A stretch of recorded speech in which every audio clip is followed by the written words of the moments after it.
video world. Hello to everybody here in virtual reality. It's great to have you all here.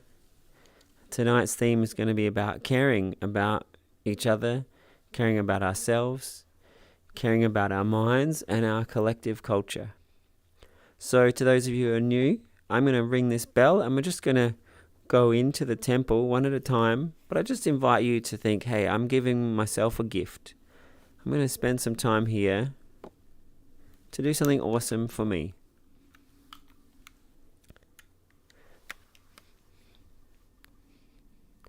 So I just invite you to really hold that idea in mind. Doing something helpful for yourself. Something beneficial. Letting yourself feel ready and open and positive.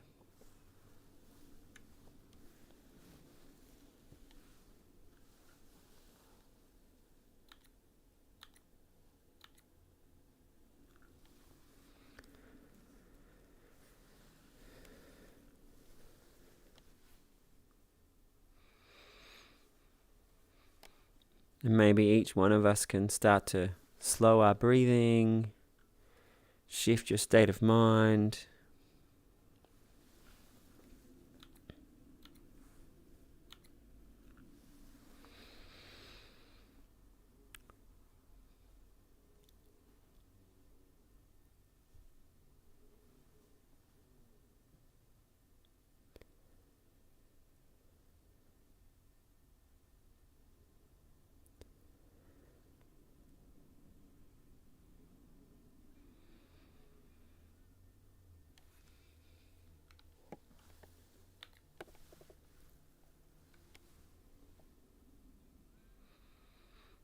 It's time to begin.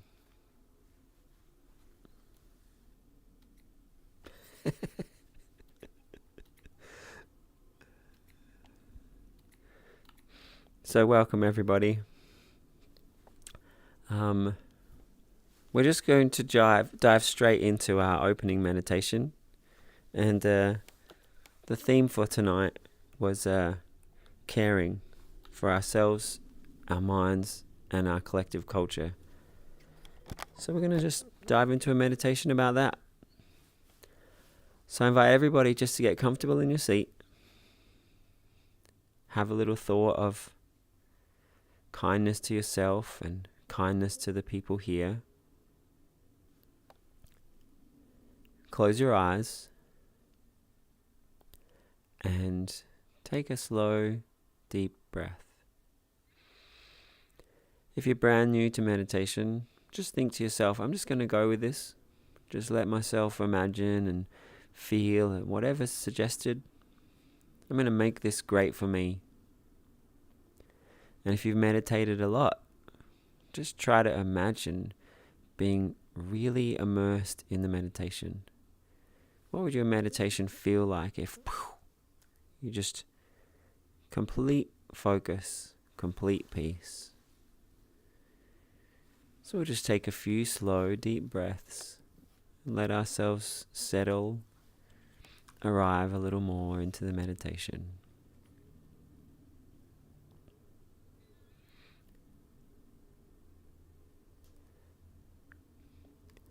And then our theme of caring for ourselves.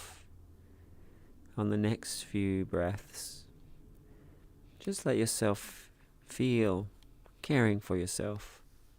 Or if that's a little foreign, you could appreciate that you chose to come here and give some time to you.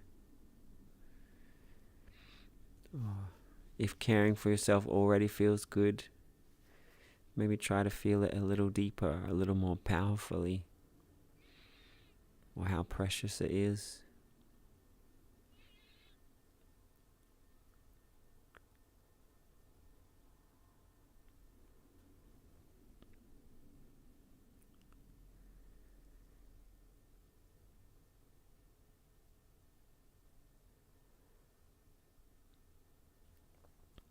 And then you can imagine the other people here in the temple and the people on the live stream.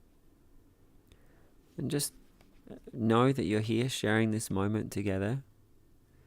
Have a little moment of caring. for every one of them, hoping that everyone's okay or that everyone feels cared for. Maybe you'll find yourself wishing them well, or wishing for them to be mindful and choose beautiful states of mind, or to practice peace, or to notice confusions or suffering in themselves and just let them go. Maybe you'll find yourself wishing enlightenment for everybody here.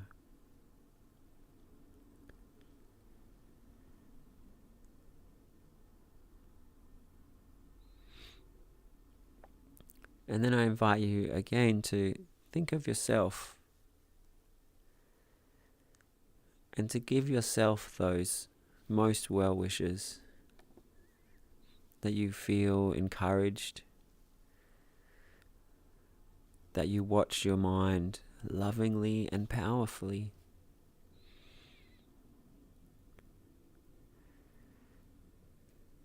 that you craft beautiful feelings and awesome attitudes that help you feel great and help you thrive, that help you engage with reality exactly as it is, that help you drop any attitudes or thoughts that are disconnected from reality, that help you be present, powerful and strong.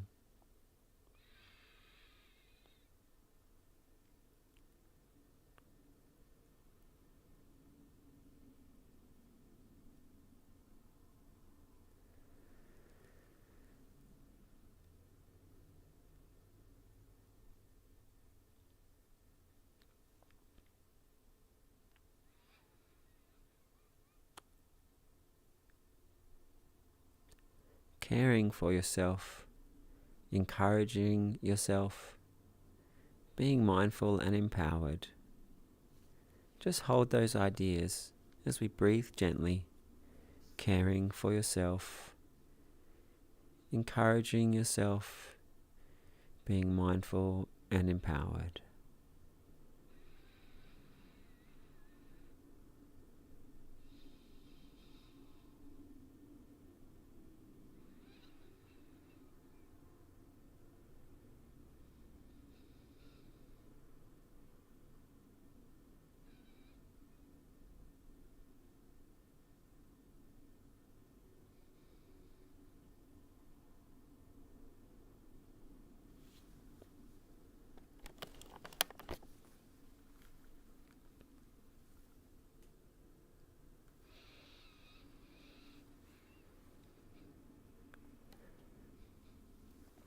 Intentionally deepen your breath. Bring your focus more beautifully. Bring whatever glimpses of positive feelings, make them spark and shine and be brighter. Stronger breaths. Cultivating, becoming, caring for myself, encouraging myself, being mindful and empowered.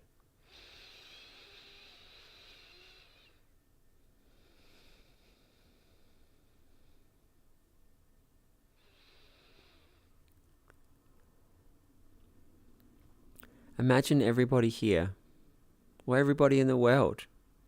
Some of those people are going to be giving themselves profound, life-changing moments as they meditate on being empowered and mindful and joyful and caring.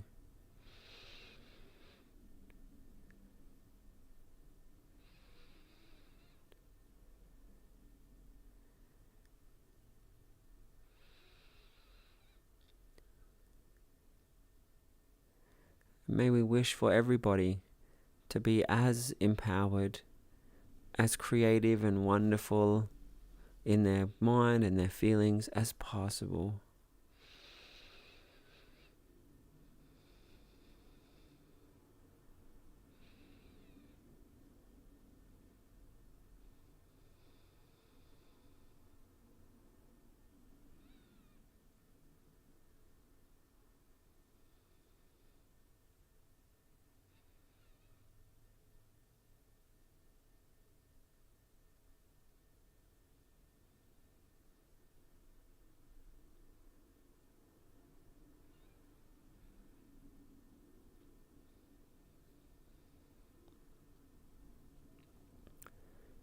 And our theme for tonight, caring for ourselves, caring for each other, caring for the mind and our collective culture. Just notice that the ways we talk, so much of that is habit, is things we learned. Our culture we evolve together. We pick up ways of being from the groups we hang out with, the things we think about.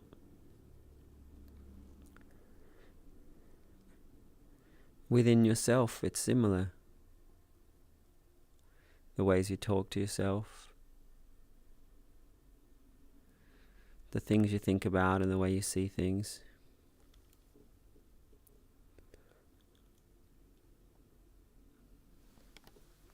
Can you mute your microphone?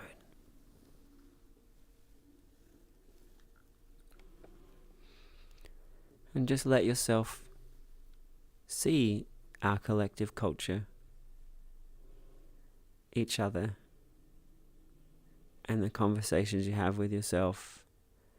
And imagine if we were all mindful for everything we said to each other and to ourselves, and we were crafting beautiful feelings, awesome ways to be, creative, expressive, enlightening, fun, and kind.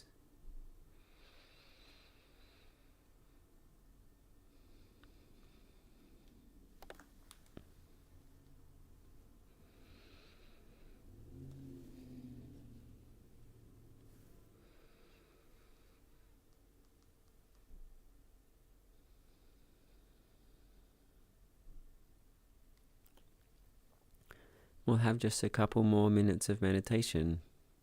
You can stick with these themes if you like, or you may find yourself cultivating, practicing something else.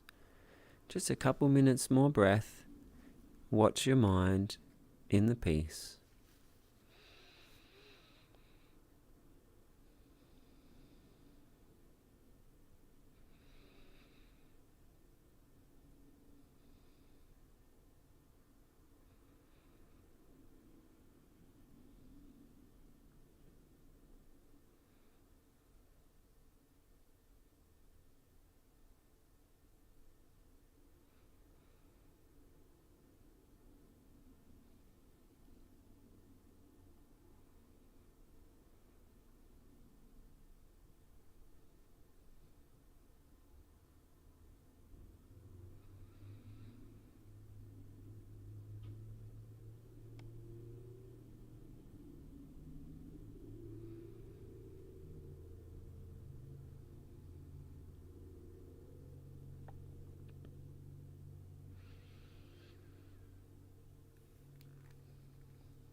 And then take a moment to reflect upon your meditation.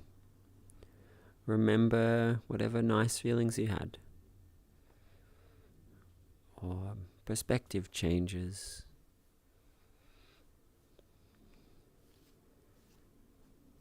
Feel anything positive that you practiced, and decide that practice, that positive feeling, that positive attitude, your mind will keep practicing it. It will keep growing inside you.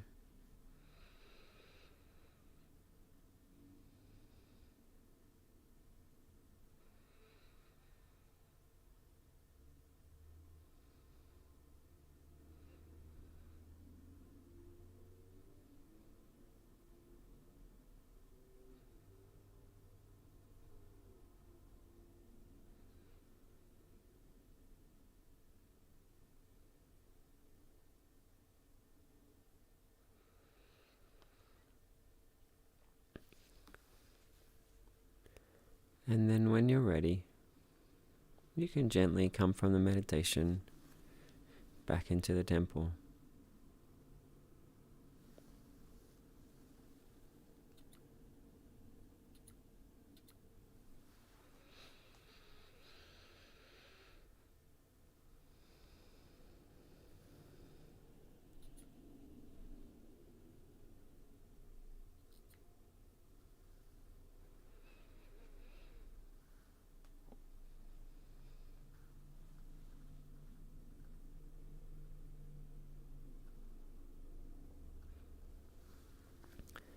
Now I'd love everyone to share something from your meditation, whether it be just one word or describing a nice feeling or some idea that you had. Maybe you could describe how your journey into meditation was. Just anything.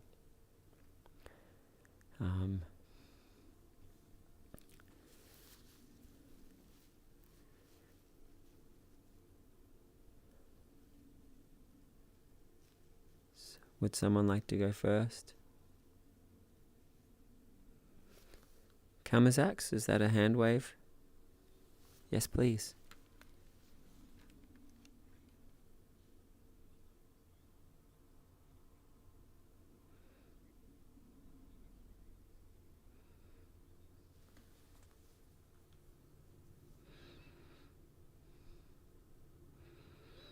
Great. Thanks for sharing, and I'm glad you found us. We do this same time every week, and the community also has a few other sessions too, so we'd love to see you here again. Tazimo?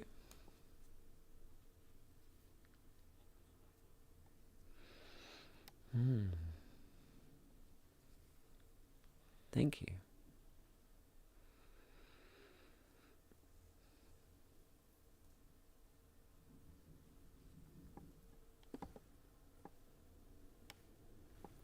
%1 better?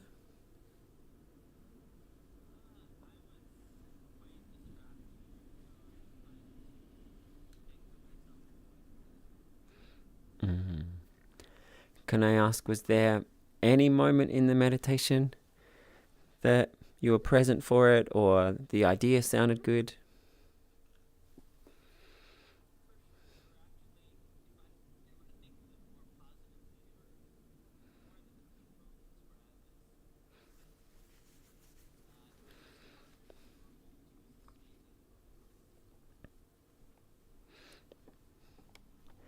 Well, I'm glad you've had moments in the past with great focus, and I would encourage you with every meditation, just enjoy the good moments. Making the comparisons never really helpful. And as you said, when you tried to look at it positively, there was a bunch of moments that either felt focused or felt good. And if you think of one of the nice moments or a nice idea, please feel free to share. Cool. Ali?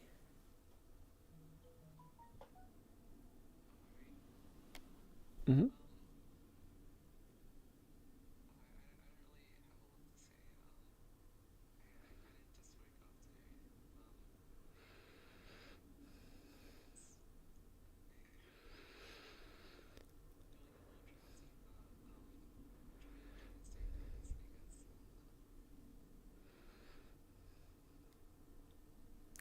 Well, I hope that there were some moments or some peaceful breaths. Yeah, excellent.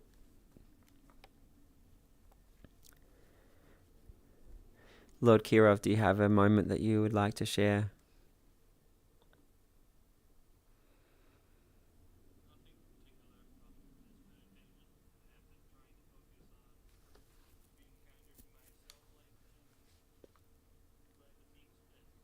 Wonderful.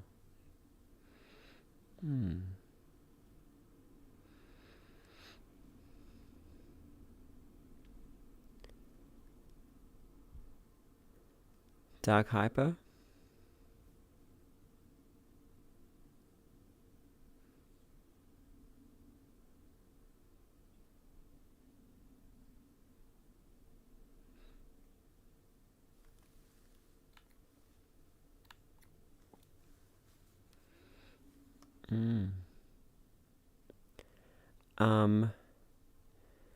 Your mic was a little quiet, so I'm not sure if I heard you exactly. But did you say something about you've got some feelings in your legs from the meditation?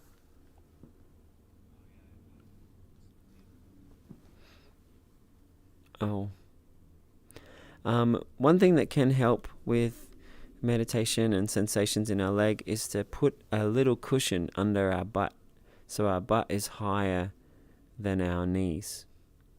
So maybe that could be helpful for you in the future.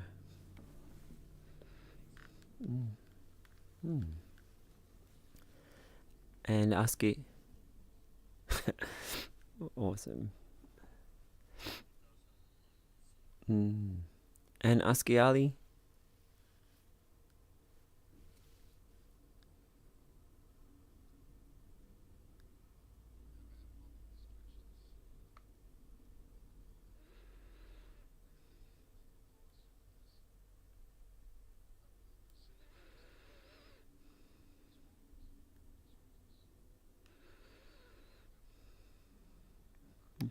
Great. I'm happy to hear that. Let me just check if anyone out there on the live stream shared. Oh, Marlies just said she can't hear anyone else. But Marlies, you can hear me?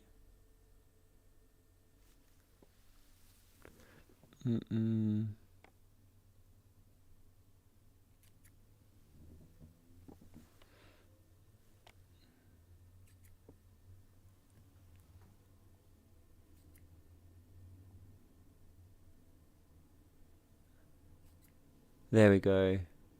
Alright, I'm guessing now you should be able to hear everybody. Hey everybody, can you just say hi and stuff? Hi. There we go. Can you hear them now, Marlies?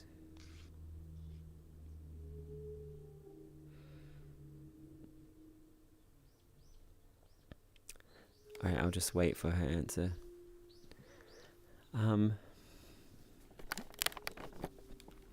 So one thing that I found particularly nice during the meditation, for those of you who don't know, I don't script these meditations.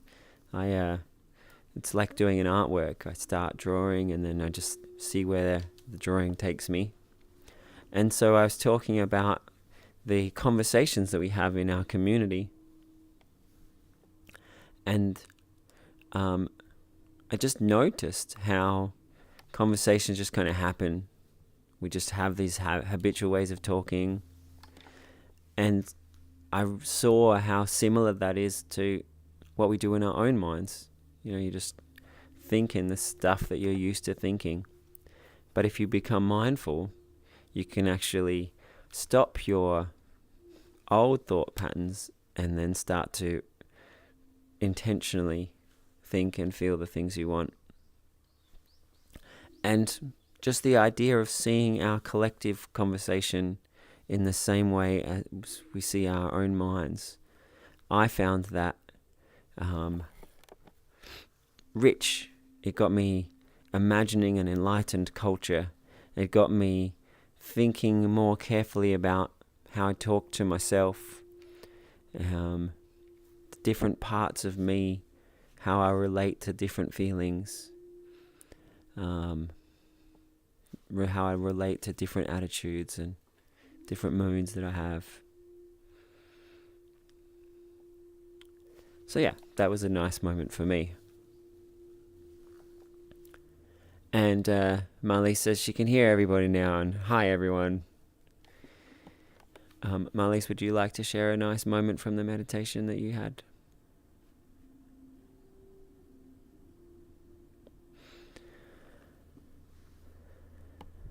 All right, call me Zax.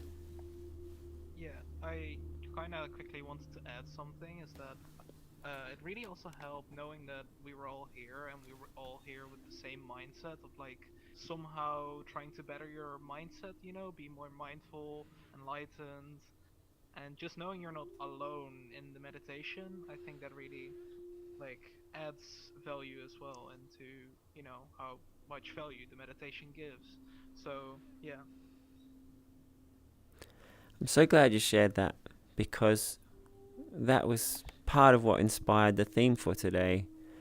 I've just noticed how much better I feel when I'm meditating with others, or when I'm talking about mindfulness and making an awesome mind. If I'm talking about that with people who aren't interested, I have to find this part of me who is this beacon that shines it. But when I'm talking with someone who's into it, how like just natural and inviting and Yes, it heartwarming, is. how heartwarming it is. So I was hoping to bring more of that, like, comfort in positivity to all of us. Yeah. Mm. And it's interesting, as you were saying, um, how it felt good to be together.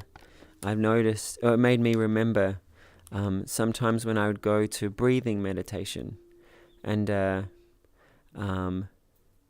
was a time in my life where I could sit and do single pointed breathing meditation for 4 hours easily. But before that, 10, 20 minutes or an hour was tricky. I'd kind of watch my mind and go back into it. I'd go back into it. And then I'd be like, oh, that's enough. But if I would go to a temple and I'd have like 20 or 50 people sitting around me breathing, I'd do my breathing. And then when a part of my brain was like, all right, time to finish, I'd remember that everyone else is just in it. And somehow that would just take me back into it. And that was a really great way to just stay more focused in meditation for a lot longer. But it also made me remember some other meditation group that I went to that believed that inside of our hearts was this fountain of joy. And when I'd sit with these people, they'd all put their hands on their hearts, and a minute or two into it, somebody would start giggling. And a few minutes later, everyone would just be laughing in bliss. And I'm sure if you meditated every day and you tried to get into that state, you would be able to over maybe months of practice.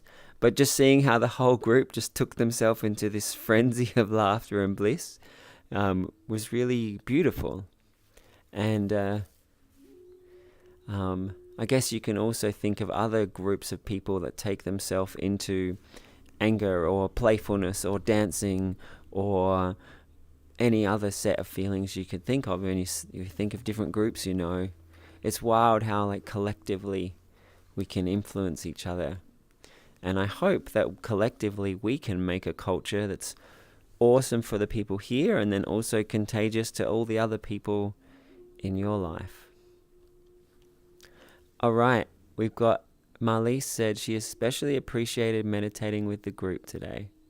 And Zara Rin just joined, said hello, wishing everyone a good week. Not sure if you were here for the meditation and then dropped out and came back, but it's good to have you here. Be great to see you back in VR sometime, but it's also really nice to have you there on the live stream so often. So thanks for joining us.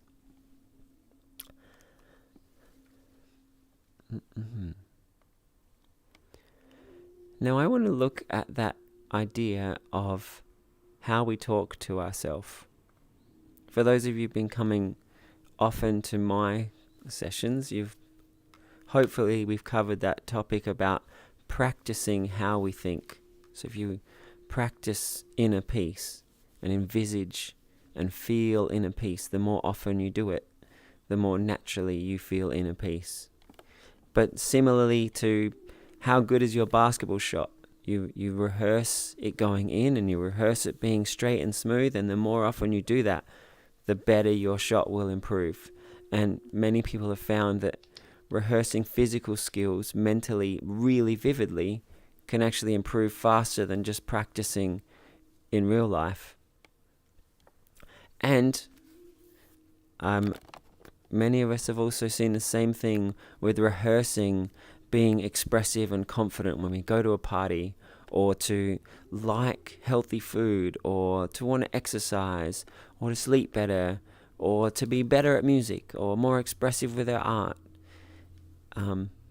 Anything and everything in ourself, all our habits and feelings, there's the potential to think about it differently, or to rehearse being better at it, or being different at it, or feeling differently about it.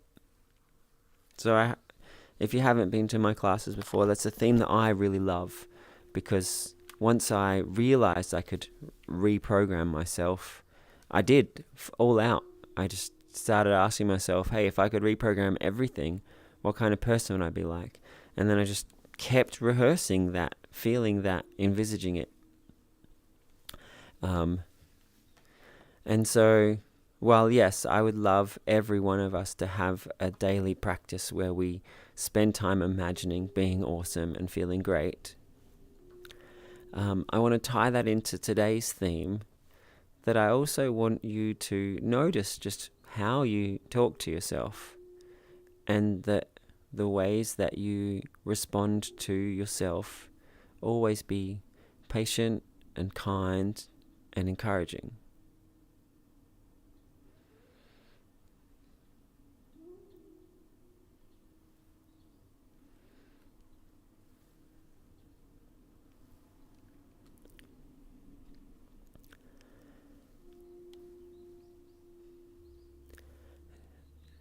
Now, I'd like to make today kind of a back and forth with all of us.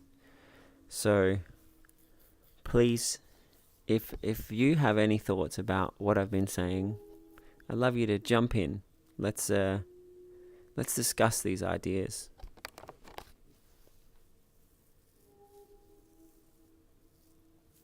Lord Kirov? As I mentioned earlier, I'm trying to be more kind to myself lately, and it's one of those things where I tend to care more about others than I care about myself, and so it's kind of hard to get that inward thought that way. And best recommendation I've been given that's actually been helping is basically what you just said, is find a way to practice and make it more natural over time. And I'm getting there, but it's definitely a good way to start out systematically with it. Awesome. Uh, yeah, I think the first time or second time I came here, I talked to you about feeling guilty and feeling down about my past actions. And I remember you told me essentially that there wasn't really a benefit in moping around and being caught up in the past.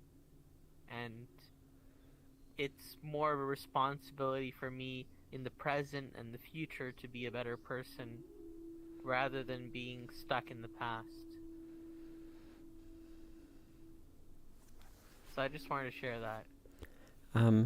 Great. I'm guessing that you've been feeling more of that presence, and that's been helpful.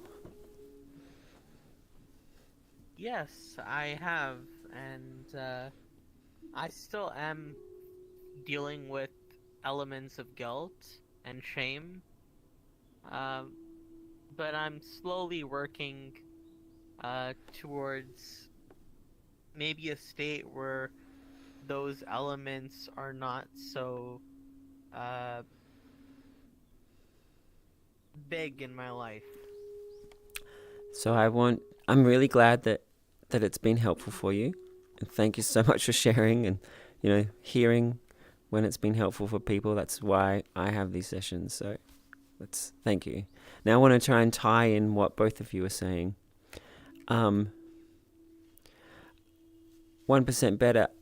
I'd like you to imagine that someone you cared about was feeling really guilty and shameful.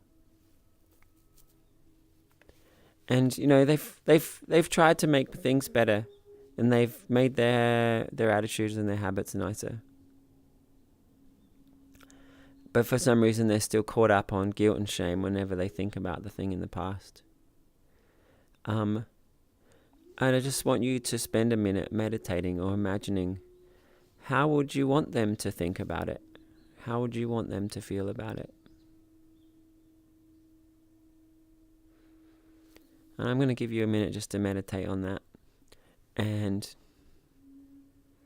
if I can add on to what 1% Better said, I found that dwelling on the past, true progress does not exist in the past, it exists in the present, and the decisions that you make which affect your future. Mm-hmm. Like, you can take the past into account, but it does not rule you. Like, there are elements of it which will be present, but in the future, they will no longer exist. Right on. And if somebody is putting some of their focus on the past, does that idea of just telling myself the future is where I'm heading and the past won't exist, is that enough to put your focus in there? So what I heard is if all your focus is on the present and what you're becoming, and you're just like excited about that and practicing into that, there's not even really any space to be in the past.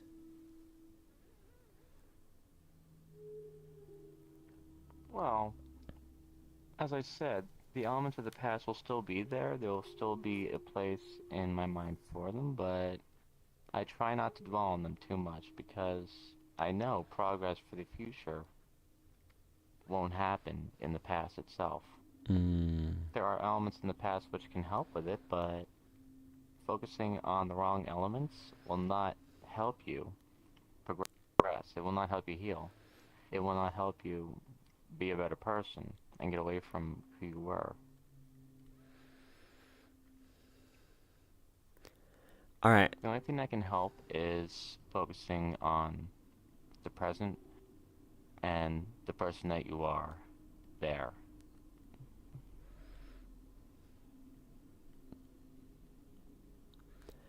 Thank you so much for sharing.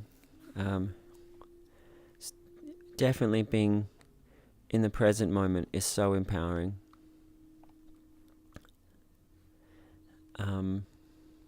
Lord Kirov, I'm definitely planning to come back to what you said. 1% better. Did you have a moment to think about what you would hope for someone else who was stuck in guilt or shame? I would want them to have a lot more compassion for themselves and for them to understand that the best way to compensate for the past or to deal with the past is to become a better person in the present and the future. And I think a lot of people experience guilt and shame because we're kind of taught that if you experience these emotions, you will become a better person. I think we're kind of taught that as kids, that, oh, you should be ashamed of this, and then that motivates the person not to do that thing. So I would kind of see if the person could sort of talk to that inner child of themselves and sort of see how they can be more kind and compassionate to that person. All right. I'm going to get back to what Lord Kirov said, and I want you to tie in what I'm saying to what you were just saying. So, Lord Kirov, one of the first things you said is, it's just easier to care about other people. And I want you to see that as a brain program. Similar to the little child who has the brain program that, feeling guilty, you have to feel guilty so you don't do the bad things. Like it's an idea, doesn't really matter where it came from. It's a mental habit. It's a sentence you can tell yourself. And one of the things that's really amazed me about being a brain artist is that sometimes just thinking something else can have this whole cascade of changes. So it might feel a bit unnatural, but I would like you to think to yourself or say something to yourself like, I can care for myself just as nicely as I care for others. And if you think that thought regularly, you'll start to conceptualize what that's like, and you'll start to imagine the attitude or the feeling that goes along with that.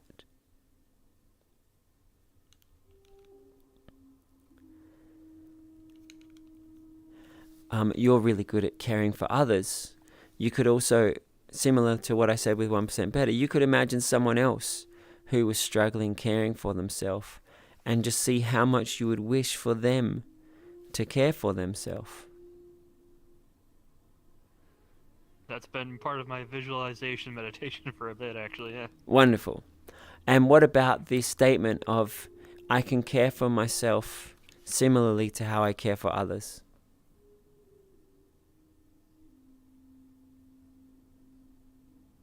It's one of those things where I keep trying to shove past the first thoughts of feeling self-centered in that thought. Takes a bit sometimes, Mm-hmm. but getting more used to it. Excellent. I'm so glad you pointed out that you've tried it and then your mind has some reactions to it. So I guess what I would encourage you to do is to imagine your ideal world. You know, we said think about that other person caring about themselves. Like if everybody cared about themselves in a wonderful way, like what would that look like? And so you don't want there to be self-centeredness in that caring for yourself. Great, done, check. And then you can then let yourself imagine an awesome way of caring for yourself. And as you visualize that, it's not just for you, it's for everybody. As you practice being great at that, you help that be a thing in the world. You help share that with other people. So if I come back to this idea of guilt, I don't want you to deal with guilt. I want you to replace that whole mindset with something that's awesome. Like in your ideal world, would people feel guilty? In my ideal world, people are inspired to be good. They strive to be as empowered and positive as possible. And in moments where they didn't do that correctly, they're just driven to learn. They're driven to transform. Someone might say, oh, that's the same thing as guilt, but it feels very different to me when I describe that. So, you don't have to take on what I just said of my ideal way of thinking about it, but I would love you to imagine your ideal world, how you would love people to relate to these kind of things. And when you start to imagine it, give that idea to yourself. Give that to the little child inside of you. Say it to yourself, envisage it, and imagine it.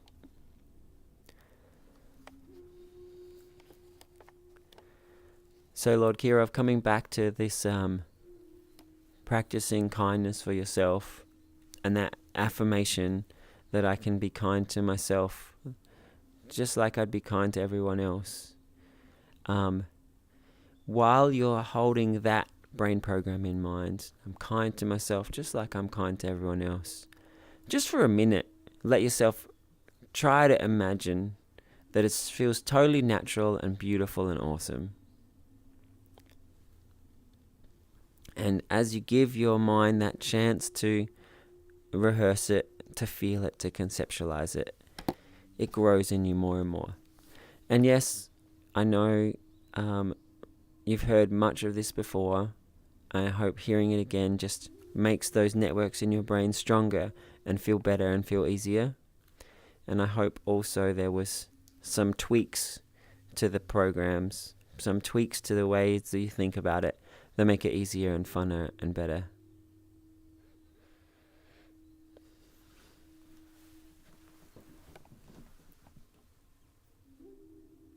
Yeah, you'd be surprised how many people have said essentially the same thing. And like you said, the more people say it themselves or multiple people say the same thing, it does kind of like it fixates that more in your brain on, oh, yeah.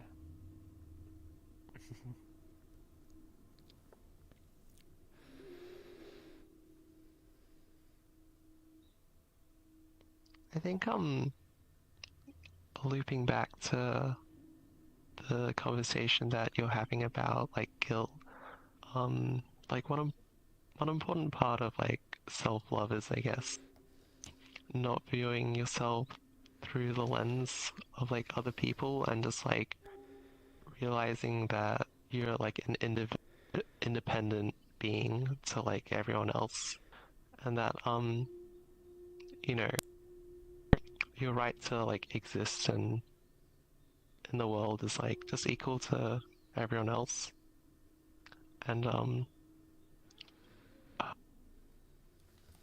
don't know, just trying not to project other people's like wants onto yourself, you know. Mm.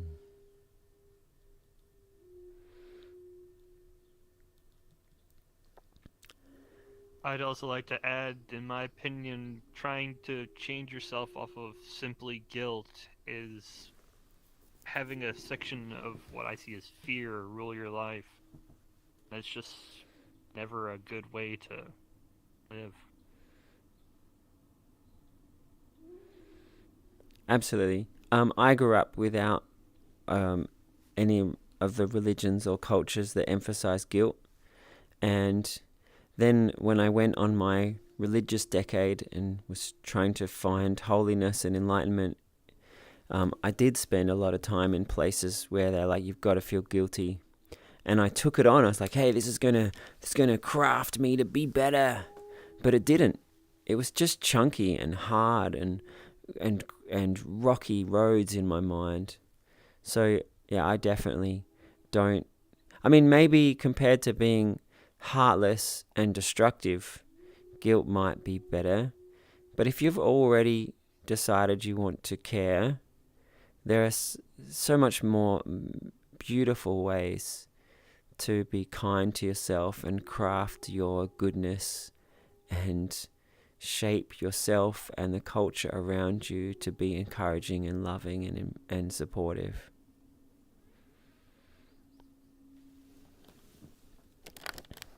And it took me some time to notice that I had taken on these attitudes and to, whenever I saw one of them, reprogram that or decide to release that to get back to kind of this freedom and joy.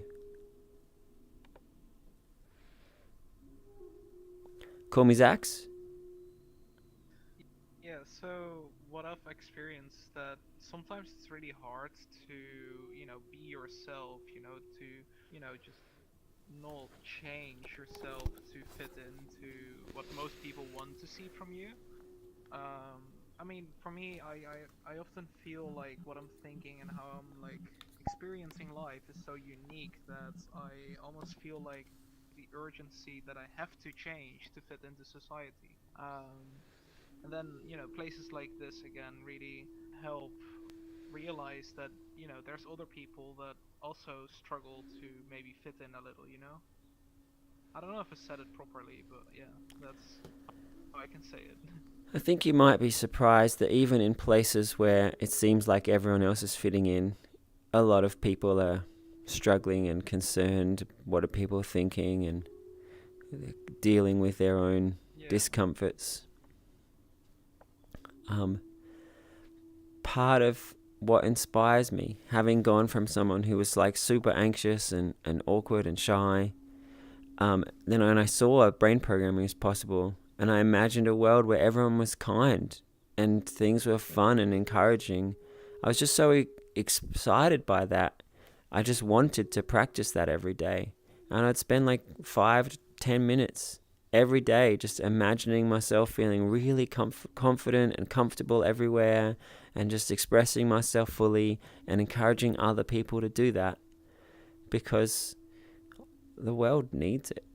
Like, we're so tangled up in so much. Yeah, we've got to be that hero who comes and untangles things and spreads the joy.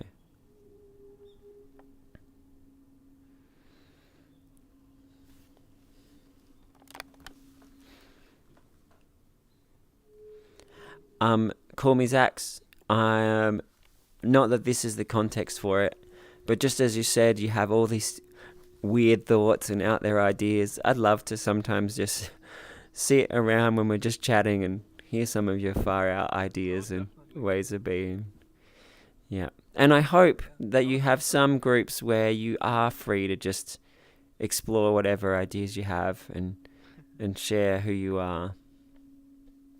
And not to get too in depth on it, but yeah, I'm trying to make a group like that. Yeah. Awesome.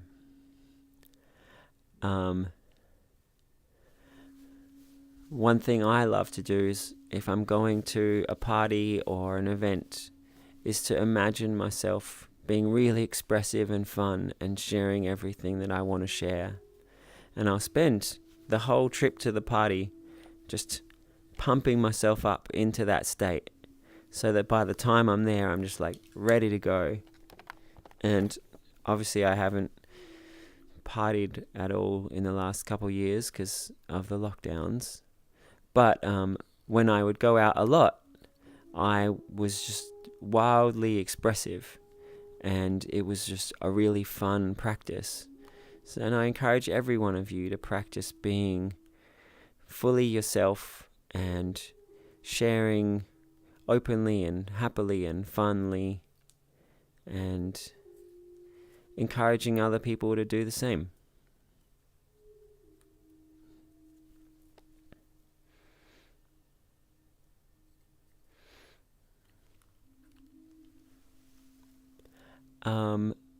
Some people on the live stream. Sonia said, "Hi all. Like the words patient, kind, and encouraging to self and others." Wonderful. Thanks for reflecting that back. Sorry it took me a while to notice you wrote that. And lasagna ravioli. You said that's a good statement 10 minutes ago. I wish I had seen it when you wrote it. I'm just going to assume every statement was a good statement. But yeah, if you'd like to clarify, I'll try and check again. And Zara Rin just wanted to affirm that yes, visualization is powerful. And depending on how we visualize can really change how powerful it is. So, for example, if you're visualizing like, I'll be kind to myself. But it's easier to be kind to others, but I'll be kind to myself. If that's what you're visualizing, you'll be kind to yourself. But if you're visualizing a world where everyone is wonderfully kind to themselves, I'm kind to myself in a way that is awesome and it makes me my best self. Yeah, I love that. If you visualize, you see two different things, a slight change in my tone of voice will get us to imagine different ideas and different feelings. It's so powerful what we practice. The specifics of what we practice really makes a huge difference. And sometimes, let's say you've really been caught up in guilt, and then you want to practice compassion to yourself or kindness. The way you think about that is still tangled up in guilt, because it's so embedded. Ever since the little child in you was like, oh yep, compassion for yourself is like dealing with the guilt. So I encourage everybody, whenever you want to make any kind of change, try to step out totally of your old habits and attitudes. Maybe by doing some breathing meditation, maybe by doing some relaxation, maybe by dancing or running. And while you're in this place of stillness, like breathing meditation, you've calmed all your mind, or dancing, you're in a state of feeling great. While you're in this state of stillness, then try to imagine like the ideal way of being, and rehearse the ideal, not as a way of like dealing with the guilt, but in a way of like being your own like personal guru, being your own enlightenment, being your own best friend and encouragement, or whatever a change it is you want to make. I was super shy, and I imagined being really expressive, not being less shy, but being like, wow. I used to be really uncoordinated, and I didn't practice being less uncoordinated. I imagined feeling great in my body and being good at sport. And that can actually be a really helpful analogy. You know, if someone was trying to visualize having a better kick in soccer, they would just imagine the kind of kick they want to have. And the same thing when we're practicing attitudes or feelings or ways of being. I encourage you to try and imagine and rehearse your ideal.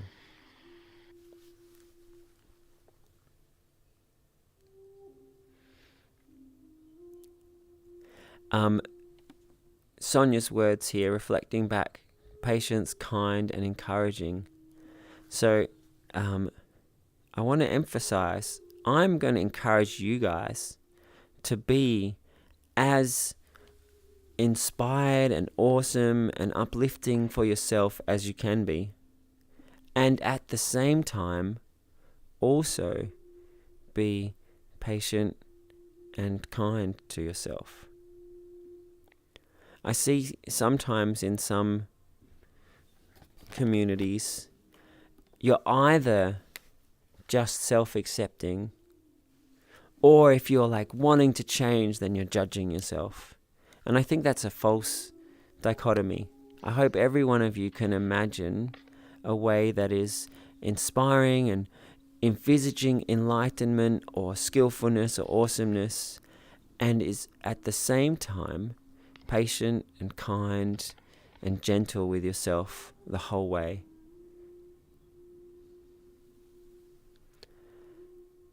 So yes, whenever you see me calling upon you to be your best, most amazing self, I hope you do that in a way that's wildly great and also gentle and kind and awesome. And not just when I call upon it. Whenever you're in any conversation or meditating or reading some philosophy or thinking about how to be, I encourage you to try and envisage the best version of it. And even if that's like way better than where you currently are, give yourself the time to imagine and practice the awesome thing you want to be, and be kind to where you were. And so that way every part of you is just feeling good and just getting better.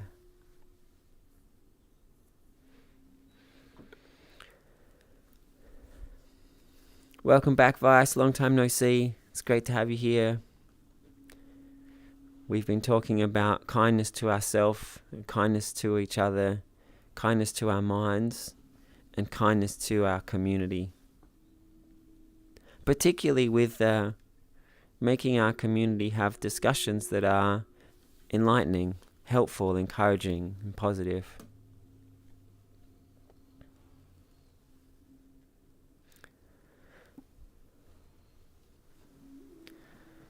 All right, I want to open it up. Does anyone else has any other question? But before that, has anyone got anything they wanted to add to what we've been talking about so far?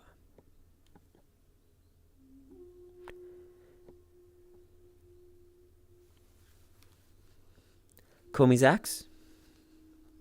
Yeah, I mean, it's kind of a question and a like addition. I wonder. We've been talking about visualization and like how visualization can be powerful to the mind, but doesn't that have to be in combination with belief? Like, you have to have some sort of belief alongside the visualization that you can achieve it, right? Otherwise, the visualization isn't, powerful, right? Or is that a misconception? That is such a great question. I can imagine sometimes where visualizing without belief may help. Maybe if you wanted to improve your art skills and just visualizing the way you're going to draw, even if you didn't believe it, if you visualized it really clearly, then when you went to draw, you'd probably do more of the drawing that you'd visualized. So you can probably then think about some ways that you could visualize some skills, and just by practicing it would help. But yes, you made a really good point. Is when I say visualize, I don't just mean imagine what it is. I also mean talk to yourself like you're that kind of person, and practice the feelings like you're that kind of person. And ultimately, I want every one of you at your core to believe and to know that what you practice is who you are. All of your current feelings and habits, you've practiced them somehow. You've picked them up from somewhere. And just as real, just as much, what you practice will be who you become. I am excited about an enlightened world where everyone is reprogramming themselves. When I go to visualize, I get excited about empowering myself and being amazing. And I want you to find the things that get you excited about your creative self, about your ability to transform, about you being a beacon of awesomeness to people around you. And that awesomeness might be like, hey, I was feeling bad and then I learned how to feel okay. That is awesome for the people who need to hear that. But you may also, the next month, practice feeling good. And the next month, you may practice feeling like wildly happy. And if you can spread that to people, you've made the world more enlightened and more happy. So call me Zax, you were saying combining visualization with belief. So yes, when I use the word visualization, I encourage you to actually practice the complete thing. So when I was practicing being confident, changing from being shy, I would say to myself, hey, I'm confident, I feel comfortable wherever I go. I care about people, so people care about me. And then I'd say that a few times and just imagine what that feels like. And then I'd visualize like being in a social situation and having body language that feels comfortable and saying what I wanted to say and people responding nicely. And then, so actually, call me Zax, I didn't focus on believing it, but I think the thing that made it really powerful is I let myself imagine how good it would feel if that was true. And imagining how good it would feel to be beautifully kind to yourself, or to be perfectly compassionate to yourself, or to feel comfortable in any situation. How good that would feel. As you let yourself focus on that good feeling, it's similar to belief in that it's like it's something that kind of locks it in. But yeah, I guess maybe you have to believe in visualization to like be able to feel it. Now let me see. I think if somebody doesn't believe in visualization, but they still do the practice, they say it and they visualize it and they feel it and they rehearse it and they tell themselves the attitudes, I think it will still work. But for somebody to go and do that every day for a month and do it vividly and feel it, believing in it is probably going to be like super helpful for them to actually go and do that practice. There has been studies where if somebody says some affirmation like, I'm confident around people, and if they just say it, if they're a person that's confident in themselves, they found it helps them. And if they're a person who generally was critical of themselves, they may be inside also telling themselves, no, I'm not. Nobody likes me. I feel bad. And so psychology studies have actually found that just telling yourself stuff, if you're critical of yourself, can actually backfire. So I guess that relates to what you're saying. Believing in yourself makes it stronger. But that was just studies of just saying the statement. And I never want to encourage you just to say affirmations. I want you to, with your whole being, rehearse how you want to be. Visualize it visually. Emotionalize it. Practice how good it will feel. Practice how it feels. Think of the attitudes that go along with it. Say it a bunch of times. I'm confident. I'm confident. I feel good wherever I go.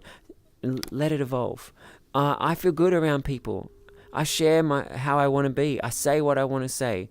Like you let the positive idea evolve. You let the feelings evolve. You let it grow in your brain. And yes, I want to inspire every one of you to believe in the power of your mind. Maybe some of you believe that within yourself is this enlightened being. Tap into that when you do visualization. Some of you may believe that we're all destined to be holy and for there to be heaven on earth. Be that part of you while you're doing your visualization. Sure, whatever you can do to make it as awesome as possible, that's great. Kumizax, as you can see, I think you're here on a really good point, and there's many perspectives to take when it comes to that. Yeah. Well, I just have like a side question, I guess, is that how do you manage people demotivating your mindset? Because if you're trying to change something of who you are or your surroundings, you're trying to change something pretty big, and people will see you change. And what if they say something that demotivates you? How do you manage with that? Like, especially if it's like a lot of people demotivating you. It's a very good question. I mean, sometimes they might be right. So I would make sure that you at least explore their perspective. Definitely. And then if you've gone through and you checked it and you've really heard their side, and you've also really checked in with your side, maybe you have other friends that are encouraging you, or some positive teachings, or maybe you want to, start a business and none of your friends are business people, or like, if there are people who are doing the thing you want to do, you can check in with them. But even then, that doesn't necessarily mean that it's like the optimal right thing. There are lots of people doing all kinds of crazy, misguided things. But yeah, let's just say that you've gone through and you think what you're doing is as enlightened as possible, as mindful in reality, as empowered as possible. So I've definitely faced these things where I wanted to be a certain way, and sometimes people were like, nah, and that was just because they were limited. And other times people were critical of what I was doing. And I think I probably would have been better listening to their advice. But yeah, so the times where you are sure that it's a change you want to do and that it's for the best. If I go back to what I was saying before, if you have a practice 3 times every day visualizing the changes you want to make, the next time you do that visualization, you can also imagine an awesome response to them. And yeah, someone might say something that's really like insulting or demotivating. And so when you go to visualize your response, I encourage you to just imagine that your response feels really strong. So let's just say I'm visualizing that I'm comfortable and confident and feel good wherever I am. And then someone notices I'm getting more confident and they're like, but you're really just a loser. And so next time I go to visualize being confident, that voice is there. And so I have to imagine, no, I am confident. And then if I let this struggle in my mind of like, oh, but I'm a loser, if I let that happen, my visualization won't be as effective as we want. So what I've got to imagine is like, hey, I feel great and I feel confident. And if someone says something like that to me, I just shine out more confidence and love.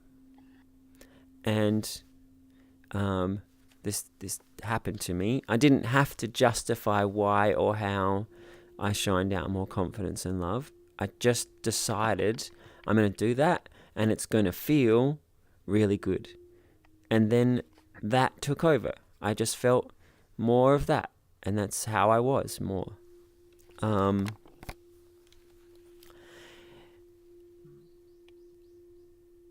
Another thing you can do is you can visualize the end result and see what the life that you're creating, and just get excited about that. Be really clear about what you're creating. And maybe you're going to have less of those people in your life when you get there. Or maybe they'll still be around and they'll be surprised and they'll be like, oh wow, I'm amazed that you did that.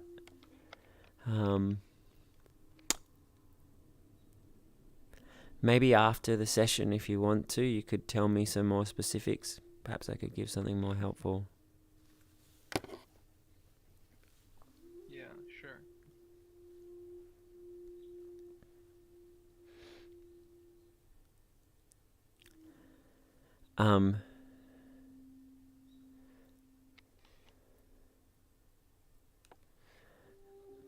All right, I want to open it up to everybody. Does anyone have anything they want to say or ask?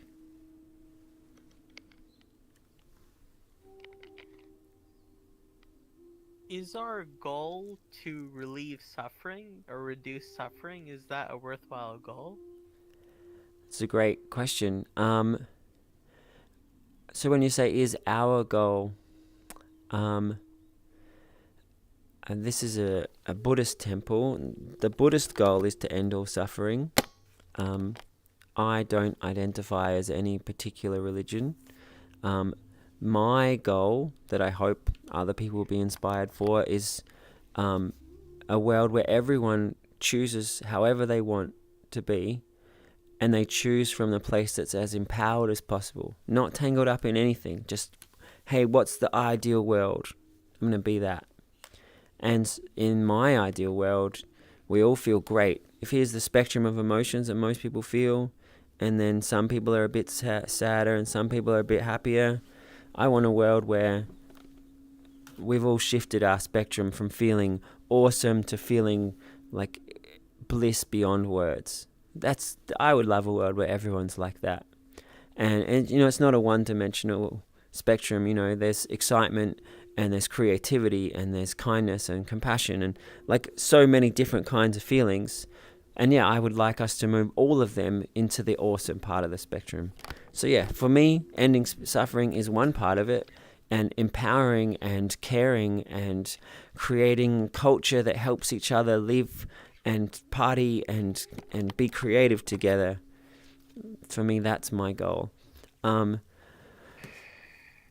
goal, or I mean, you just said, is it a worthwhile goal to end suffering? I think definitely. One of the things in my darkest time, when I was trying to find reason and motivation, the one thing that got me out of like questioning whether things were worth it was thinking about some starving kid or just any sad kid, and realizing whatever my attitudes or philosophical confusions are, none of that's relevant to the sad kid. They're just sad. And to me, that was the one thing I could think of that was real. And me wanting to stop them being sad was like the one thing I was like, well, actually that gives me a foundation to build upon everything else. So yeah, I think ending suffering is a very worthwhile goal. But as for what's our goal, I hope each one of us makes awesome goals. I hope each one of you... Okay, I guess one thing that I would hope would be everybody's goal would you imagine what you think the best world would be, and that you become that kind of person and you be as empowering and encouraging of others to do that.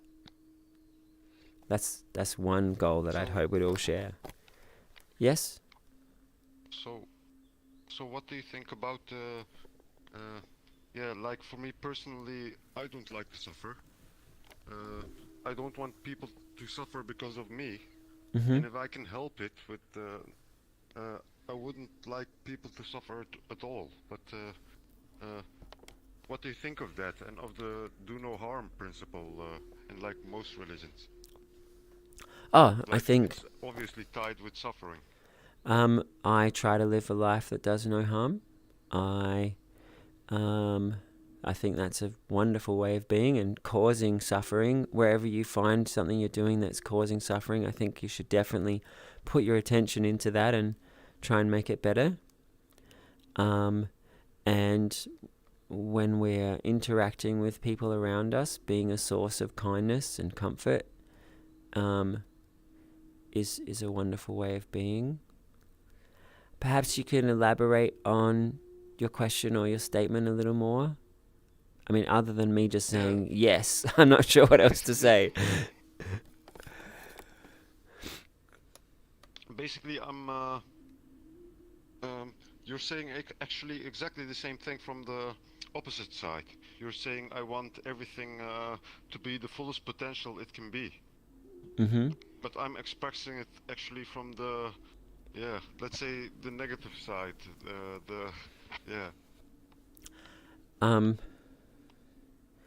Yeah. It's basically the same. You're saying the same thing as I am, kind of. It's not exactly the same, but I would from say the opposite. causing no suffering is definitely a part of creating the most kind, awesome, happy world. But causing no suffering doesn't imply being a source of empowerment and joy. So, yeah, I think causing no suffering is something we should all aim for. Something I've noticed in my personal life is some people that are doing things that certainly cause lots of suffering, and the people kind of know it does, but they don't want to talk about it or think about it because they know they'll get upset by it. And I want to encourage every one of you, if you're doing something and someone points out that it's hurting others, please pay attention. Even if it's kind of an inconvenient truth, if what you're doing is really hurting, spend some time to care about the things or the people that you're hurting, and maybe it's an easy change to stop that suffering.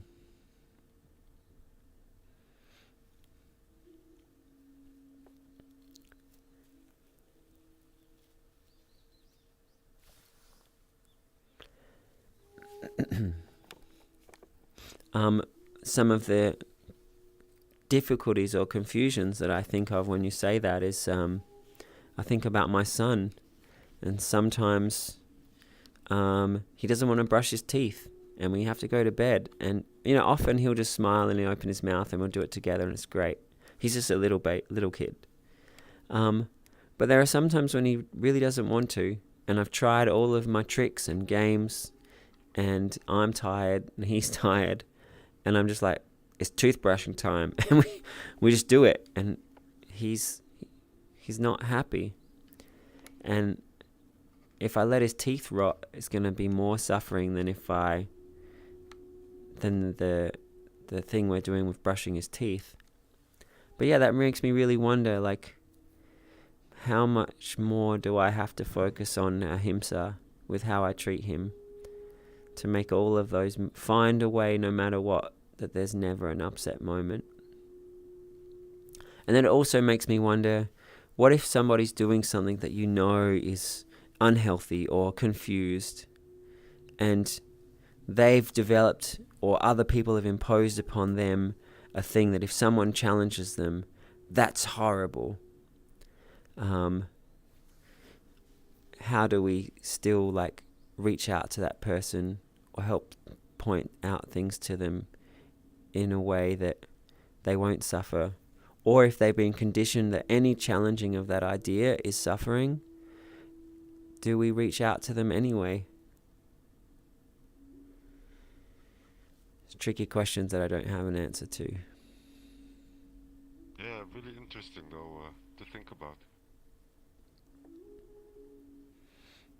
And if you look at a lot of the cultural divide or culture wars that are happening these days, so often one side has been told that anything like the other side is just terrible, and so they won't even consider the other perspective, and they've created fake representations of everything that the other side says. So both sides are just thinking the other side is absurd, and even taking time to think about or listen to the other point of view is beyond consideration.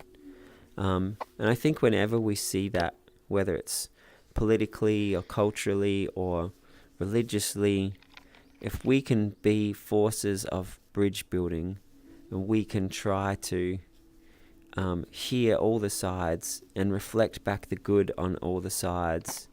And one side might end up being totally vacuous. You tried as hard as you can to find anything, and none of the people could actually even say something where they're like, oh yeah, this is a good point. They might then say, oh yeah, you're right, I'm on a wrong team. Or what I actually think most would happen is we will find, oh, you've got a good point, and you've got a good point, and you've got a good point. So splitting us up into these teams is not so great. We should all work together and try and find something better. Well, that was an interesting rant I just went on about not causing suffering. But yeah, I think it's relevant in our society today, where it seems like there's a lot of arguments and disagreements. They include suffering, and finding a way to communicate in a way that minimizes suffering and maximizes caring and understanding is something I think is important for all of us to work on.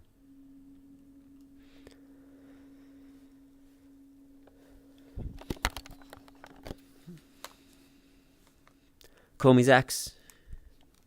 Yeah, I mean, I'm trying to figure out what you said earlier about these two opposites having their own opinion, and you create a bridge between them so they can compare their mindsets, right? You said that, right? Yeah. Yeah. So I'm thinking as long as both of these parties are completely content with how the situation is going, why would you want to make a bridge? Yeah, they both have two different ways of thinking. They both believe in something else, possibly a different religion or whatever. But if these both, if both of these parties are happy, in the way they're living, why would you want to create a bridge that could cause chaos? There's meant to be chaos at that moment. So I personally believe that having all these different groups, religions or mindsets or whatever, is the thing that keeps us in harmony, because it's your truth. Whatever you believe becomes your reality, and why would you want to create that bridge? It's a very good question. So I don't believe that what people believe is truth and is reality. I think that should be confronted, and we should be trying to find actual reality.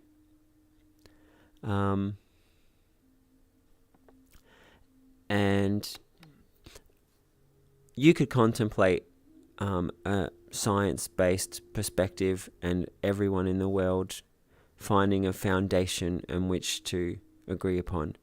But I'm going to answer the question slightly differently. You can look at different groups who started off with different ways of being, but then over time it escalated. You look at the religious wars that have happened, or you look at, I live in the US at the moment, and the political divide here it's like the two sides often hate each other, or are unwilling to talk to each other. And I want to live in a world where every person is someone you can talk to. Every person is someone you could learn from them. Let's just say, going back to religion, I've got my religion, and my teacher's great, and he helps us be not swearing, and he teaches us to be kind to each other. Excellent, we've got everything we need. But actually, if I was willing to listen and someone else taught me how to find inner peace, that just enriches my goodness. And when people see a divide there, they just miss out on learning so much other good stuff.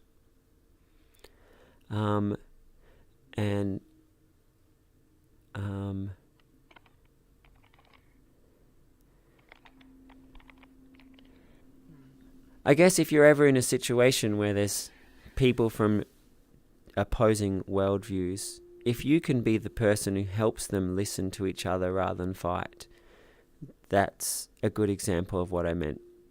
If you can be that peacemaker in those situations. Yeah, I mean, if there is a way that you can bring peace between those two groups, then yeah, that's absolutely perfect. But it's a more realistic way to say that most often that peacemaker isn't there, you know, so wouldn't it be best in certain situations to just leave them be at the moment, and then eventually when there's this peacemaker, then you can combine them together and like bring more peace, you know. Yeah, I was encouraging you to be the peacemaker. Yeah.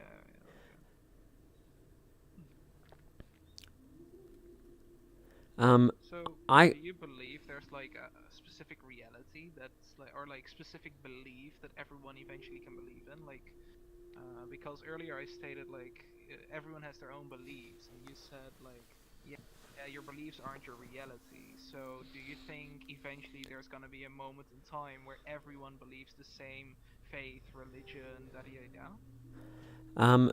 I think we should separate between attitudes and facts.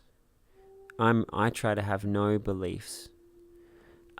So the experimental things, gravity exists, we live on a world, we've got different ecosystems that need to be cared for, our actions have different impacts on things. I want to make sure that how I think about the world is as accurate as possible. And some people even question whether that's true. And to me, that's horrible. We should be definitely exposing people that these experiments always get these results. Or we have found fossils around the world that show that this is how sediments built up over millions of years. Like, we should all know how reality works. And then, you know, my attitude might be that kindness and empowerment is the most important thing, and someone else's attitude might be that art is the most important thing. I think it's okay that we have different attitudes. If somebody believes that art is the core of the universe and it's wrapped in your soul, and that everyone also has to believe that thing, I'm going to challenge it. I'm going to be like, no, I don't want you to spread that belief as a thing that we have to believe. So yeah, I envisage a world where ultimately everybody cares about everybody, and everybody is trying to empower each other as much as possible, and we try to make our beliefs as grounded in reality as possible. As for the kind of attitudes and beliefs that generally cause conflict, most of the time I found they're pretty ungrounded. So yeah, I want to get people as grounded as possible. Vice, I see your hand up, but Sadako had their hand up first. No, No, it's okay. It was by accident. Okay. Vice, you had something you wanted to share or say? I guess No, it's I just just adding listened. to this. Just kind of add to where you're going with this, the whole believing in reality and stuff like that. Like, the Buddha himself said, don't follow me unwaveringly loyal, question everything that, I say and everything that I do. It was built on the foundation that, Buddhism was built on the foundation that reality has, certain specific rules and sets and, how it works and functions and stuff like that. And he didn't want people that were there to worship him. He wanted people that were thinkers and that would challenge his views and stuff like that to, make the world a better place. Yeah, right on. I like the saying something like, if it's true, I want to believe it. And if it's not true, I don't want to believe it.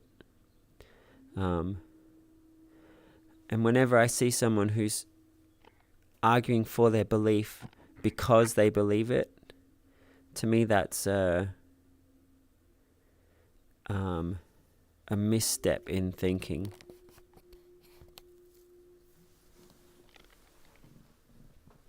But, it depends what we're talking about. I believe that a world where everyone is kind will be a better world To me, that's a different category of beliefs than believing in the giant turtle that holds up the world. So yeah, where it's inspirational ideas, I love those things. Where it's beliefs about reality that don't actually match up with reality, that's where I want us to be able to look at reality and align our minds with reality more clearly. Hey, I noticed we've gone a long way from our theme of caring. Caring about each other, caring about ourselves, and well, I guess we're talking about our collective culture. And yes, I care about a collective culture, creating a world where people are able to discuss and where we all want to find truth and encourage good points from whoever says them, and be open to criticism or even noticing when we're wrong and changing our thoughts. Yeah, I want a world where great discussion and growth and change thrives, and all in the context of kindness and oneness. You know, we're all in this together. We're monkeys on a big rock floating through space, and we could be making a culture where the monkeys work together as awesomely as possible. Or we can be tribal animals. I know which one I would choose.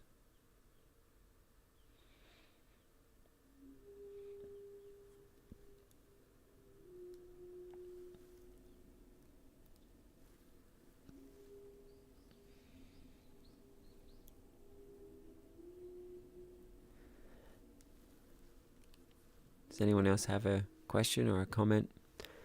Maybe you want to ask about something completely unrelated, something about what's going on in your life now, or how you'd apply meditation or kindness to something that's going on for you.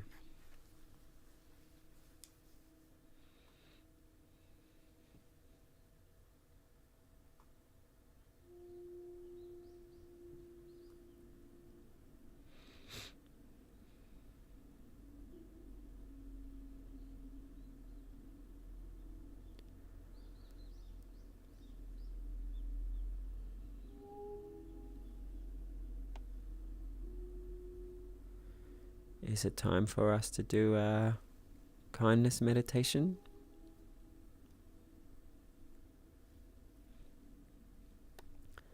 Can I see a thumbs up if people are ready to meditate? Or all right, meditation time it is. Excellent. Hey, welcome. We're just about to start a meditation. Please come in, grab a seat. Oh, good to have you back, Slothman. We're about to do a kindness and compassion meditation. So to all of you out there on the live stream, please get yourself comfortable. To everybody here in the temple. Oh, can I see with a wave? Who has done kindness or compassion meditation before? All right, some of us. Excellent. So a spiel I often give is that meditation can mean many different things. Some group will tell you that the truth is in our heart is a pink fountain of bliss. Some other group will tell you that real meditation is focusing on your breath, stopping every other mental activity and learning perfect concentration. Some other group will tell you that meditation is being one with the infinite. I've practiced hundreds of kinds of meditation, and there is no true meditation. Meditation is just this idea that we can do interesting things with our consciousness. Yes, maybe there is one way of breathing meditation that might be more effective. Yes, maybe the meditation for this religion is this practice. But the word meditation, or the idea of meditation, is just doing something with your attention, something with your thoughts or feelings, or no thoughts and no feelings, to create a certain state of mind. Sometimes that's in a way that it changes you and it continues. Sometimes it's just for that moment. So, there's many forms of meditation, many styles, even within a style, subtle differences to how it's presented or to how you're feeling at the time or to what your focus does. It'll make you feel different. It'll make you think differently about the things. It'll impact you differently. So, I really like to think of meditation kind of like an art form or like music. You know, you could have your favorite style of music, and that's kind of like styles of meditation. You could have your favorite band or even your favorite song. But the way the song's performed on the album is different to the way it was at this concert. It's different to the way it was at that concert. And maybe even the same song performed a little bit differently could make you feel really different. And meditation's similar. You know, I could guide almost the same kindness meditation as we did 6 weeks ago, and it could impact you completely differently. So I hope every one of you approaches meditation. It's like an art form. It's this way of like going into your mind and doing awesome things and exploring, and it's also a little bit like repainting your inner canvas. You know, every time you go and do some art in your inner museum is transformed. And sometimes you push a button that just washes away a bunch of the icky stuff. Sometimes you tap into a thing that just makes a massive mural of kindness for all beings. It just becomes a part of you. Sometimes you meditate and you just feel relaxed and it feels good for a few days.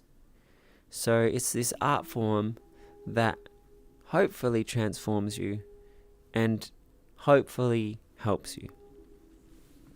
So we're going to do a guided kindness meditation, which is just a chance to contemplate kindness and caring, to feel it, but also to grow it. And let's just see where it takes us. So I invite everybody, check in with your body again. I invited you a moment ago to just get comfortable, but check in again. I'm wiggling my butt and I'm putting my feet flat on the ground. Or if you're sitting cross-legged, maybe you can wiggle your knees. I'm sitting back into my seat, pushing the spine into the seat. But if you're sitting up in meditation, you could pull your attention up your spine and like stretch how you sit up. Let's all pull our shoulders up. Pull your shoulders back and then let them roll down your back and then relax. Let your arms find a place that feels good. Let your hands sit in a place that feels good. Close your eyes. And we close our eyes because we're stepping into our mind. Just the outside world is just going to disappear for a little while. And it's what you create and what you focus on is what's important right now. And then we take an intentional breath as we start to catch our attention into where we want to focus it, where we want to take it.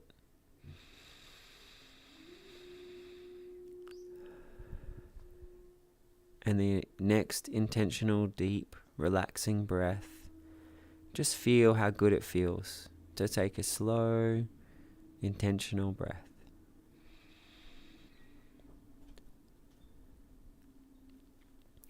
And then notice how your body feels. And take another slow, deep breath and let every part of your body just relax a little more.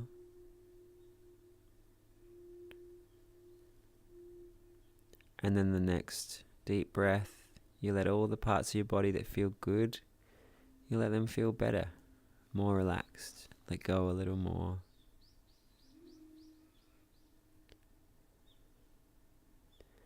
And if there's any parts of you that don't feel so good, take a really deep breath. Maybe adjust how that part of your body's sitting, or maybe just feel the tension being released. Or maybe you need to stretch that part a little bit. You're just letting every part of your body just feel as good, as at ease as possible.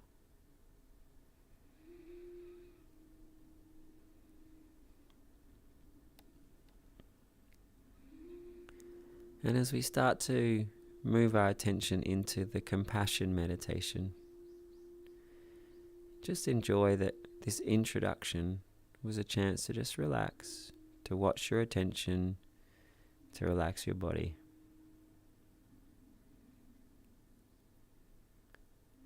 It was a little gift to yourself.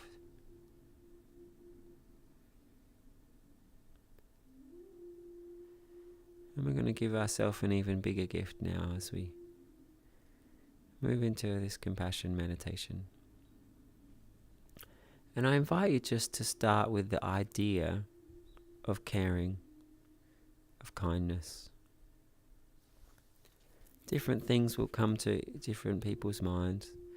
Maybe you're thinking of compassion. Maybe you're thinking of warm feelings, of joy, of laughter. Maybe you're thinking of the idea of do no harm, cause no suffering.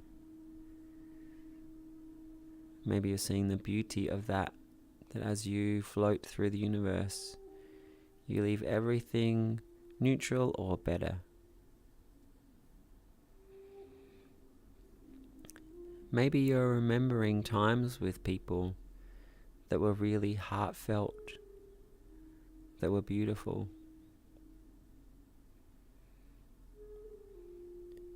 Maybe you're remembering a time that someone was kind to you.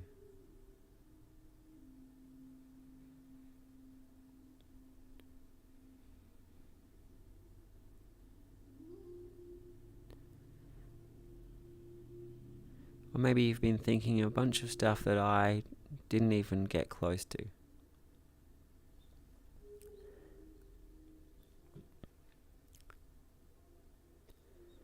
And I want you to take all the ideas you just had around kindness and compassion, and all the feelings you just had around kindness and compassion, and imagine you were holding them in front of you, like they were floating in a ball or in a bubble.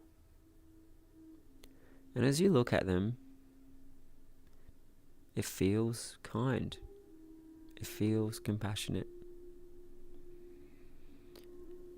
And each breath you take, I want you just to imagine that it feels a little kinder.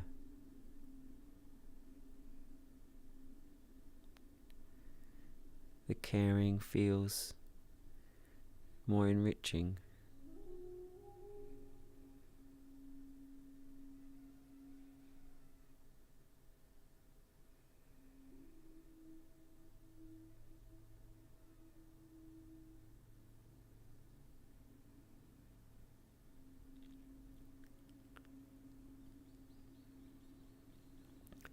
And next I want you to imagine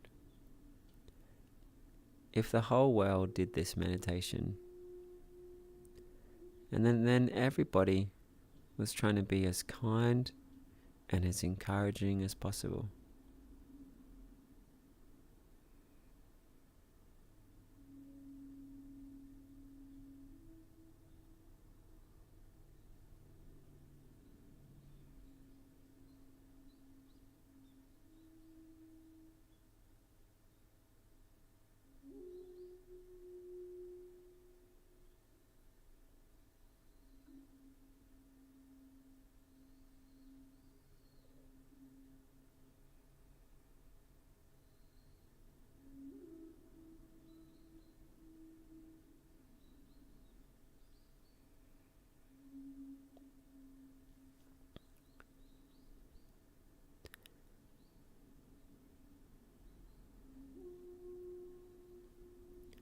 And then if your mind wandered anyways, just let those thoughts disappear and focus on whatever good feelings you had.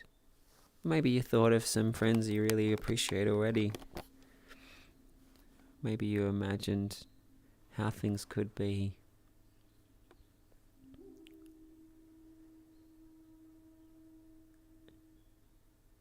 And I want you to know that the only way we can get there is by you practicing being as kind as possible.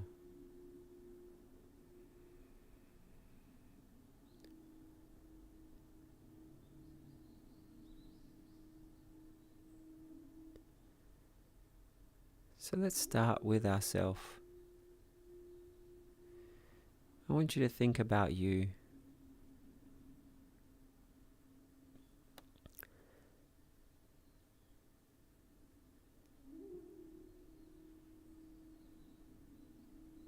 And I want you to imagine that the way that you watch your mind is always gentle and kind.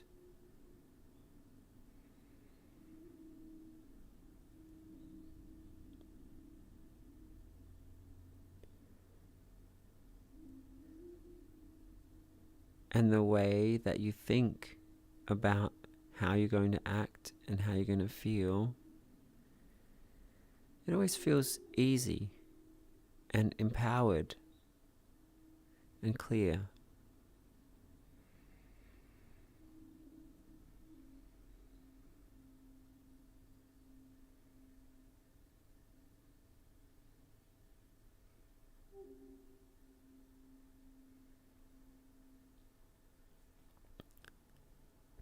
When I think about living a life that includes the right amount of self-kindness, I imagine daily meditation, daily exercise, whether that's stretching or cardio or sport or doing something strong.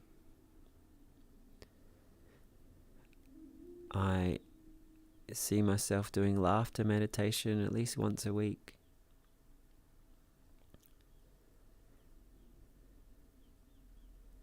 I see myself spending some time to be creative.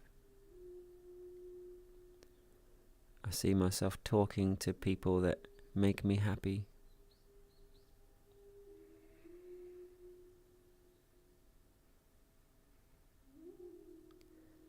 I see myself trying to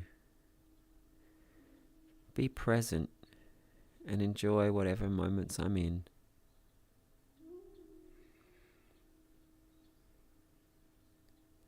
So I invite everyone to just keep breathing, and maybe some of the ideas I just shared were good for you, or maybe you'll envisage some other things.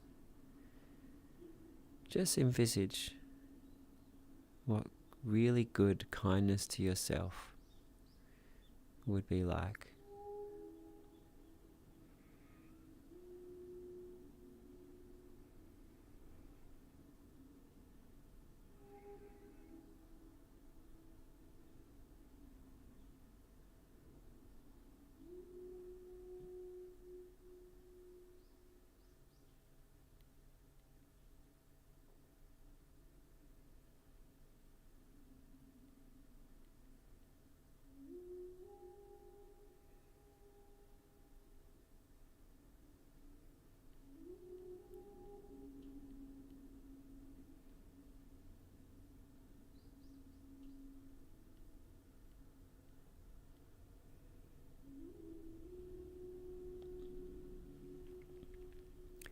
If something confusing or hard came up,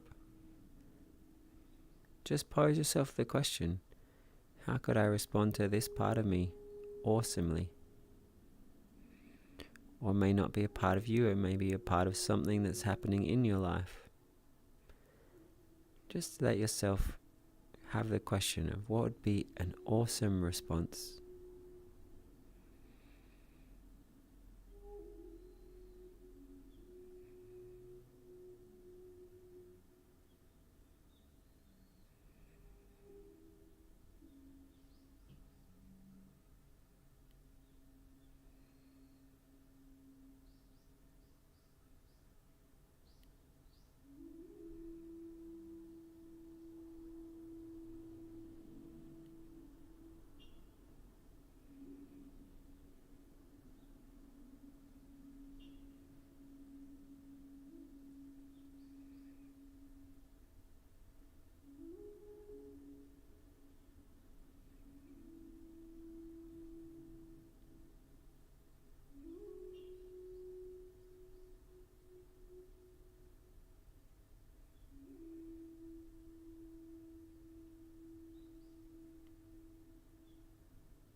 And then we're going to let our mind just settle.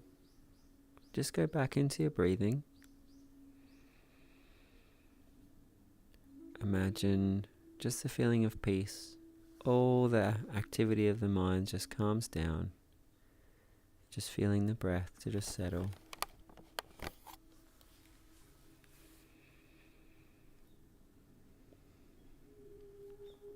And then again, you come back to kindness to yourself. And you're just going to let your feelings and thoughts go in a slightly different direction, just to enrich this idea or all the ways of kindness to yourself.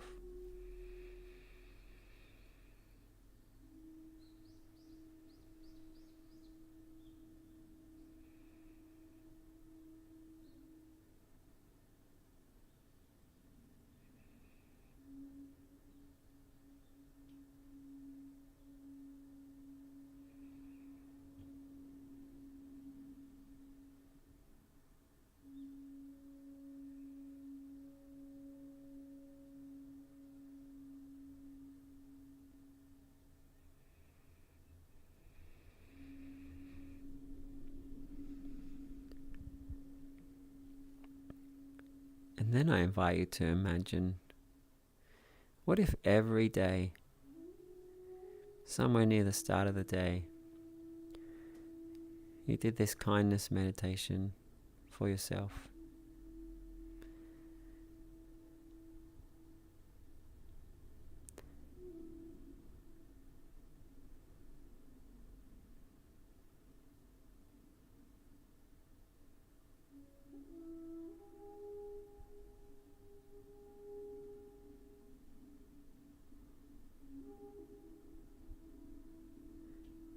Make it the ideal kind of kindness. It makes you happy. It makes you helpful. It helps you thrive. It helps other people feel great and be their best self. You're giving yourself the best kind of self-kindness that you can imagine.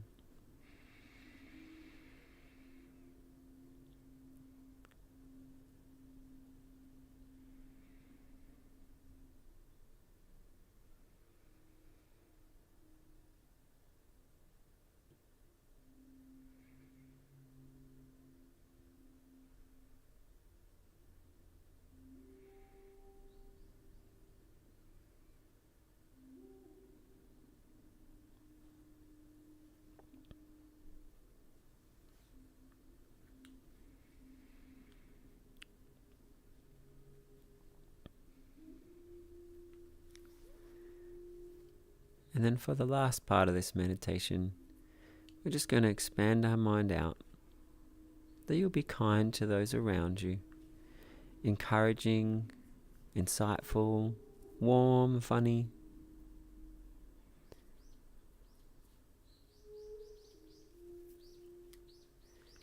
And you'll be kind to those people in your day-to-day life. And you'll be kind to passing strangers with a smile or warm tones in your voice that make you both feel good.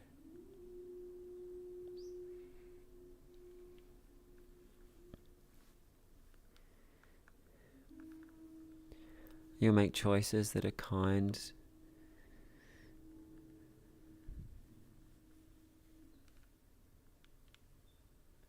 Kind to the environment. Kind to animals.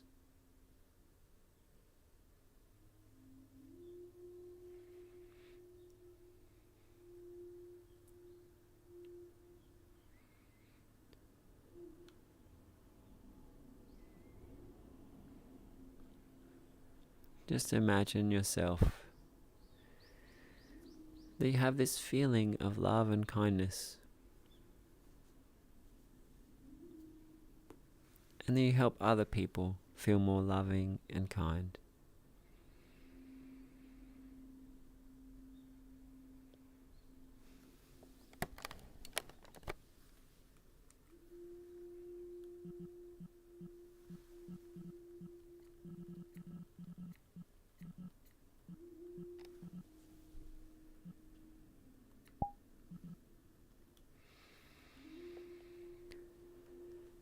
And we're going to take 10 deep, beautiful breaths for you to do whatever you'd like for the last part of the meditation.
And then just take a moment to hope that everybody else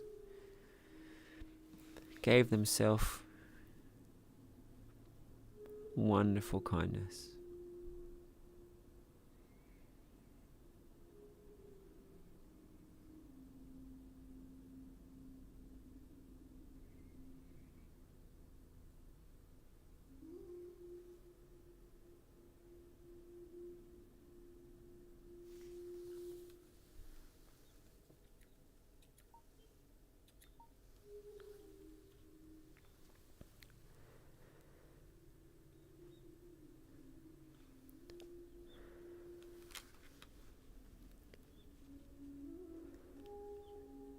So then I invite us all to stand up.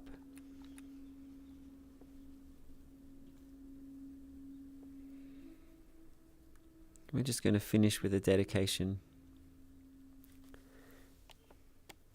Whatever good seeds were sown in the garden of your mind today, dedicate to keep growing them. Give them all the love and attention that they deserve.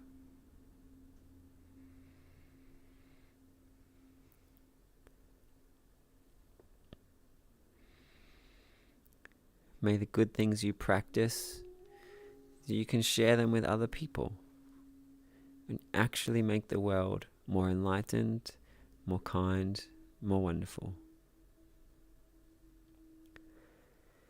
And then we're going to go form a circle at the back of the temple where we can just all face each other.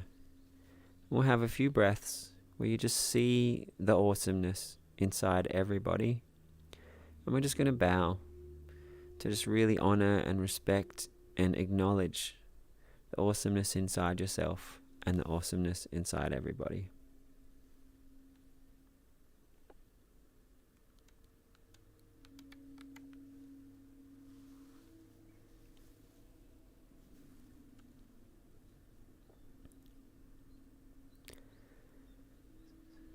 So look around and see every person here.